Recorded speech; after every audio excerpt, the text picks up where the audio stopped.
I myself found a submachine gun under a woodpile. I'm not sure if I fired it or not. I imagined going hunting with it.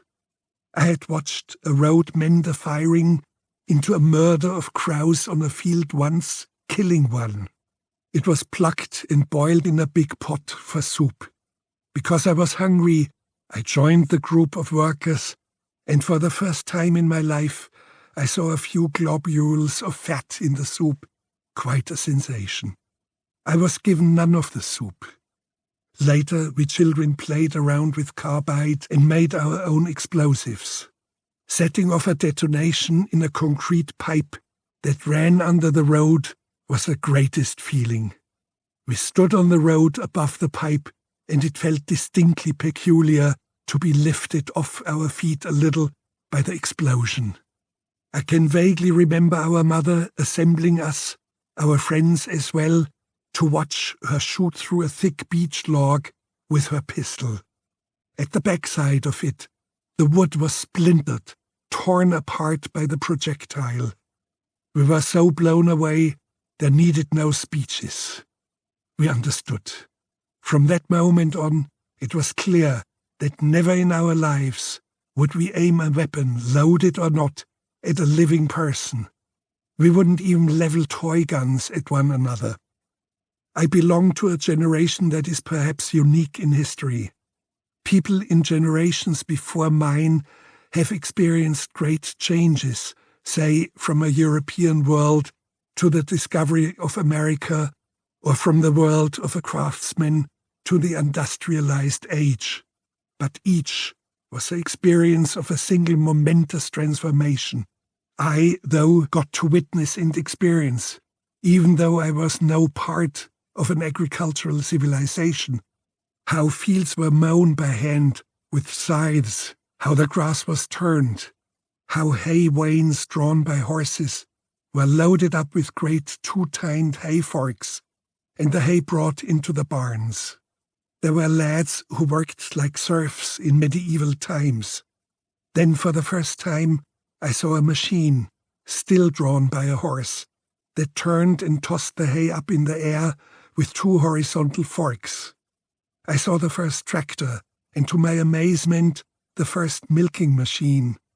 This was a transition to machine farming. Then much later I saw industrial farming being carried on in the vast fields of the American Midwest, where gigantic combine harvesters drove information over fields that were many miles across. No one disturbed these monsters, though each one still had a human driver, but they were digitally connected. Each cockpit had several computer screens, and the steering was done automatically over GPS, which made it possible to draw perfectly straight lines. If a human had been steering them, there's no doubt there would have been irregular squiggles, and the whole convoy would have been forced into ever wilder curves. The seeds themselves were genetically modified. Then, not many years ago, I witnessed farming done by robots, without any humans anywhere. The robots plant the seed in greenhouses, water it, control the light and heat, harvest and package the finished product for collection and sale in supermarkets. I have experienced comparable transformations in the realm of communications, beginning with ancient times. I remember the man working for the mayor's office in Wüstenrot in Swabia, a few hours from Munich and Sachrang, where my brother and I later lived for a year with our father. He was a town crier. There's an archaic German word for it. I heard him make his way through the village up to the Reitelberg, ringing his bell to get people's attention. Every 3 or 4 houses, he would stop and call out his "Hear ye, hear ye," and announce official decrees and deadlines. From my early childhood, I knew what radio and newspapers were, even though we didn't always have electricity, but I never saw a film. I had no notion of cinema. I didn't know such a thing existed until one day a man with a mobile projector came to us in our one-room village school in Sachrang and showed us a couple of films which utterly failed to impress me.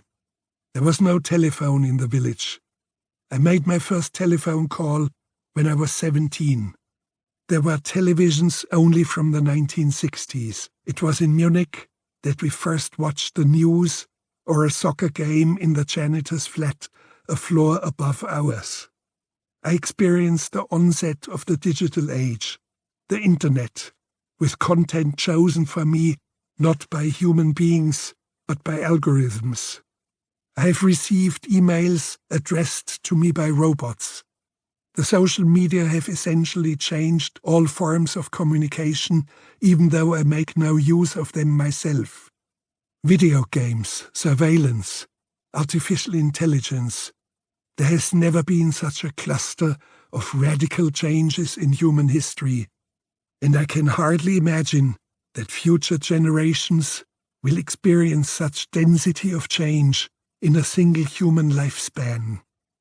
Our childhood was archaic. We had no running water.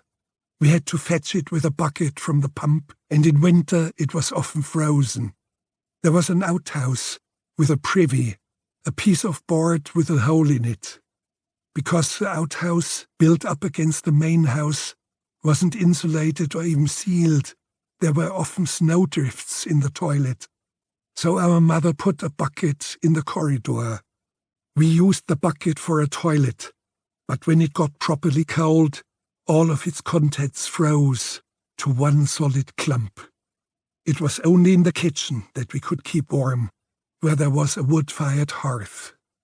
My mother's bedroom and the tiny 6x6 room off the kitchen, where my brother and I slept in bunk beds, were both unheated. We didn't have proper mattresses either.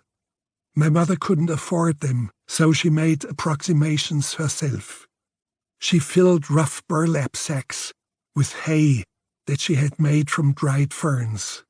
But the ferns, cut with a scythe, had sharp points where the stems were sliced at an angle.